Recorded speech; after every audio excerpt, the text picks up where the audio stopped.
zdravlje novim. Aj dobro, super, drago mi je što ste iscrtali, super. Šta ste htjeli da pokažete? Strip smo osmišljavali ja i Addison. Nije dve su išli preko sa crnim markerom, a on nam je također pomagao u crtanju. Bravo. Svi smo oko nešto radili. Naša tema je predrasude. Ovaj strip nazivamo Novi učenik u školu. I mi smo počeli ovako. Na prvoj slici vidite dve devojčice i jednog dječaka koji su već 2 godine u školu. A ovo je novi učenik koji kasni sa školovanjem i tek je sad došao u školu. I kaže u prvoj slici, sigurno se, čekajte, ha, vidi nam Civu, on u školu. Kad si se kupao, pita drugi dječak. A jedna djevojčica kaže, sigurno se pripremao za akciju. I on kaže...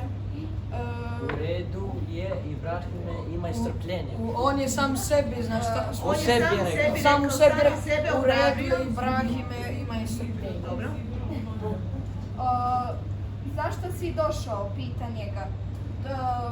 Džabe si došao, nećeš uspjeti. Njega, dakle, diskriminišu i misle kako neće ništa uspjeti. Ali on je došao, on je rekao, u ovu školu sam došao sa ciljem. On ima samopouzdanje u sebi i veruje da će nešto da uspe u životu. S obzirom na to da mi nismo imali vremena da crtamo, mi smo samo kratko ispričali. Dobro. Poslije na času oni su imali malu radionicu i na času matematike, dakle Ibrahim je bio besprekoran. I upravo zbog toga nastavnica ga pohvaljuje i kaže, Ibrahime, bravo, ti znaš sve, imaš moju podršku.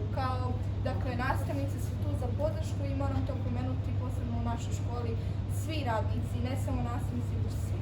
I morali smo to pomenuti. Ibrahim kaže, hvala vam što ste uz mene, kaže. Moramo pomenuti da je djeci veoma važna podrška. I onda, kad su to vidjeli, ova dva djevojčica i dječaka na prvoj slici, oni su rekli, nismo trebali ono reći, oni su se pokajali zato jer su shvatili da on u stvari može da radi to što je hteo i kaže, nismo trebali raditi ono, nije nam bilo dobro, upravo si, idemo se izvinuti. To je u nekom svi, to je... Što bi bila vaša poruka? Naša poruka je nemojte da sudite po izgledu. Zeleni, bravo.